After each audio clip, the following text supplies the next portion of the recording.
The Mojave Desert holds the world record of the highest ambient temperature ever recorded. For years, I wrote this place off as a barren desert wasteland, but the reality couldn't be further from the truth. This desert is full of life and beauty, and you just need to know where to look. This is the Mojave Desert.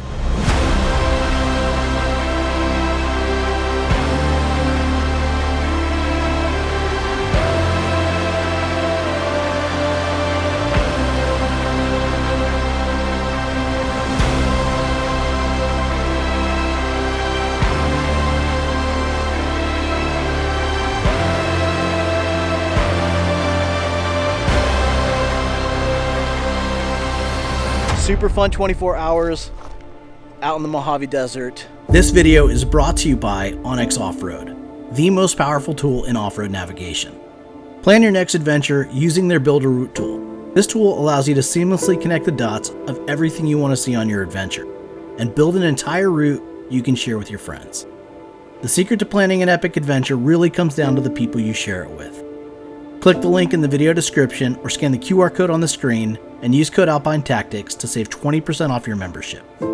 Thank you Onyx Off-Road for sponsoring this video.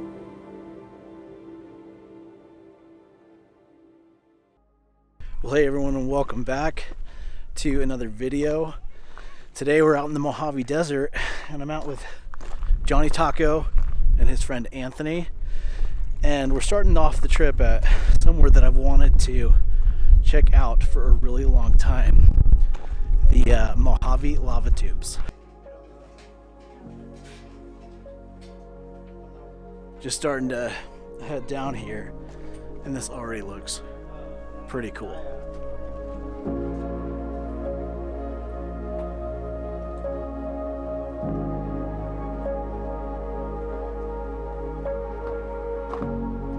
These hollow lava tubes are left behind from a volcanic event in the area thousands of years ago. The surface was said to have cooled while beneath, lava continued to flow, leaving behind these hollow tubes resembling an underground cave. What is really cool about the Mojave lava tubes is there are a few holes in the surface that let in sunlight. If you can be here at the right time on a clear day, these surface holes let in a magnificent light beam.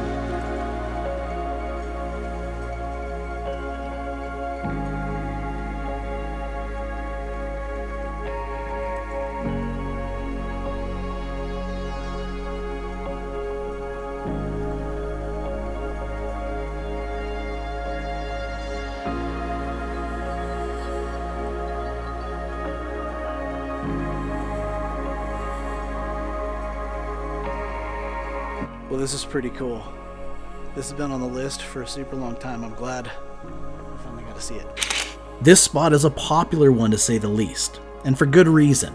I was lucky to have it to myself at least for a moment, but that moment was short-lived, and that's okay. It was great to see so many families out sharing an adventure together, but I was looking forward to escaping this crowd and hitting the trails with my friends. I'd love to stay and hang out here longer, but I do have some guys waiting outside, and we got a lot we're gonna see today. Man, how about that? Pretty cool spot. Pretty cool, right? Oh yeah. Yep. Where are we headed? We are heading to Baker. Okay. I know you were just there getting gas. Fine by me. We're gonna head to Baker. We're gonna top off our gas tanks, and then where are we going? Afton Canyon? That's right. Thanks for reminding me. I got a little nervous. I got a camera in my face. Usually I'm the one with the camera. Yeah. All right, cool. Let's head out. Yeah.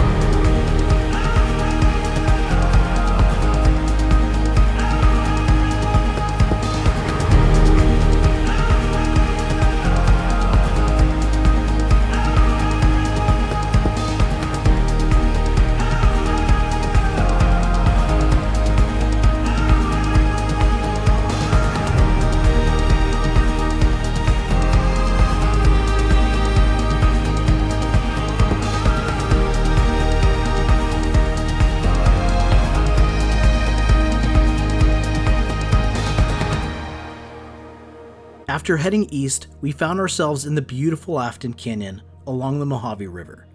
This is one of the few places the Mojave flows above ground. Afton Canyon is sometimes called the Grand Canyon of the Mojave because of the dramatic cliffs. As beautiful as this area is, the trail alone is not what brought us here. We are in search of a slot canyon, or maybe it's a cave. A spooky cave.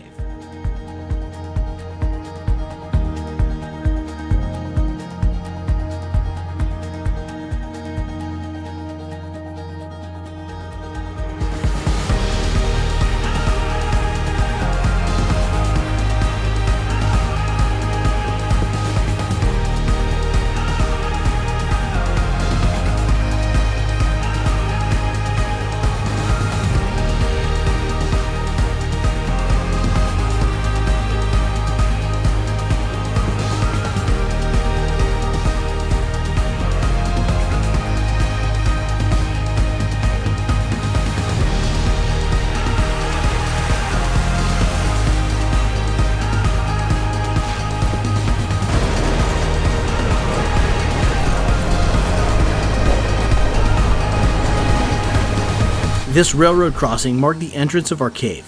I don't know if it's the little boy in me, but I just can't seem to outgrow the excitement of seeing a train up close. It made me wish my little boy Henry was here with me. He would have loved this.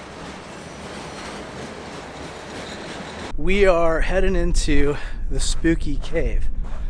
Another thing that's been on my list for a while now, and it's kind of like a slot canyon that I think it's really narrow and goes pretty far back.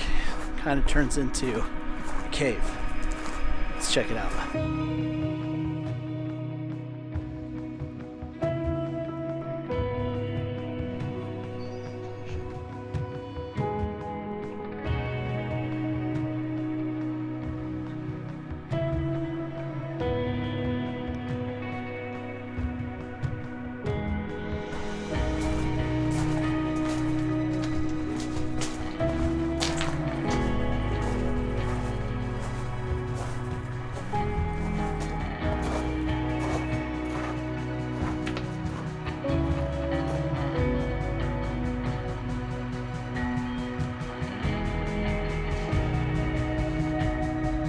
Spooky Canyon gets its name from the spooky and eerie feeling some hikers have said they felt while exploring it. As you get further and further back, the trail gets darker and narrower. While in this confined space, some people have said that there can be an eerie sound of distant trains moving through the canyon at times. Well, that was very cool. I'm glad we made this stop and finally checked that out. I was surprised. We actually didn't go that far back. It did get really dark and it got a little bit steep and we just decided to not go past that, but very cool. Well worth the stop on the trail. Now it's about time to go find camp. I think we can make it there by 4:30. I mean, I don't know what the terrain's like, but it seems like it's possible.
There's nothing like it.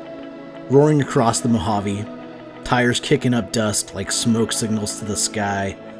The horizon stretches endlessly, and for once, there are no fences, no traffic lights, no emails buzzing in your pocket, just rock, sand, and the hum of the engine beneath you. The sun flares on the windshield and casts everything in a brilliant afternoon glow as the evening approaches. It's the little moments like this that I remember. This is what freedom really feels like. By the way, straight ahead, I see a playa.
I've always wanted to camp on a dry lake bed, but many of them you can't in the National Park Service and stuff, but this one is on BLM land, and so you can. And it was really cool to kind of drive through here, just experience that complete openness and the vast views of the mountains in the background and just the open desert.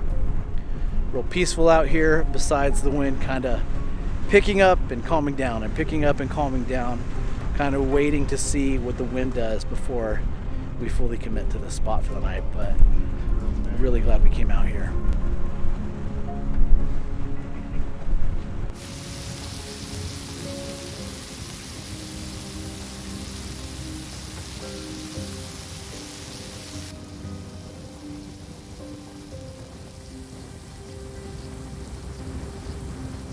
Anthony hooked us up with some amazing tacos.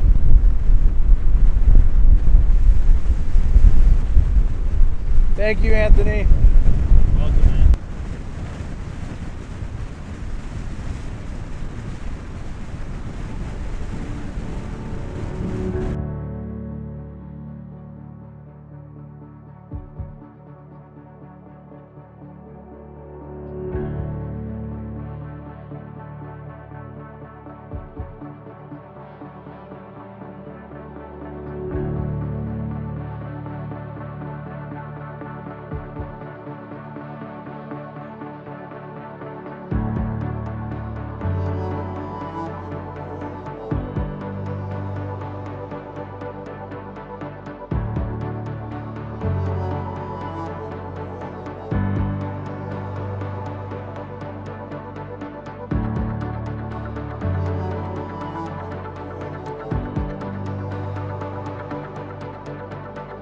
The wind was brutal.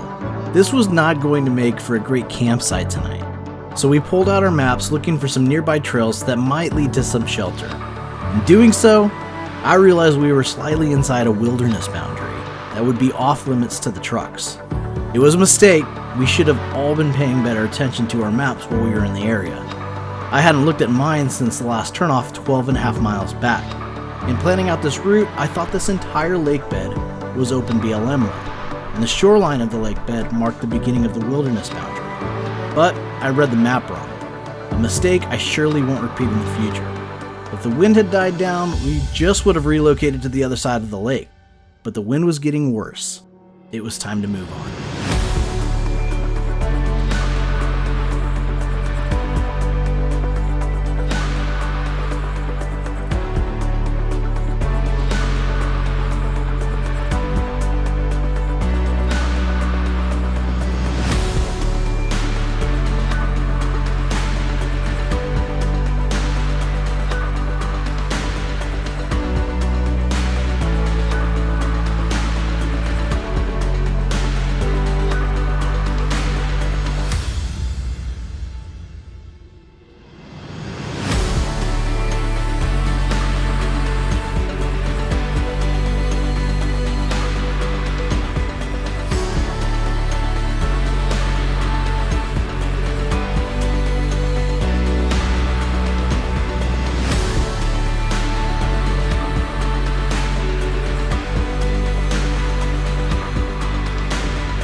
guys, we gave up on the other spot because the wind was just too much. So we came into a canyon right off the lake bed and found home for the night. We're all set up. Gonna just enjoy some time together by the campfire. It's been a super fun day, but I think we're all a little exhausted and just ready to hang out. I will talk to you guys in the morning.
Well, good morning, everyone. It is a super beautiful morning out here, and as you can kind of see behind me, we are not far off from that lake bed that we were at last night, but getting out of that wind was absolutely the right call. We all slept great last night, and we all woke up nice and early for a beautiful sunrise, peaceful, quiet morning, absolutely wonderful morning out here. The other two guys did take off already. I stayed behind to brew myself a cup of coffee and just enjoy this beautiful morning.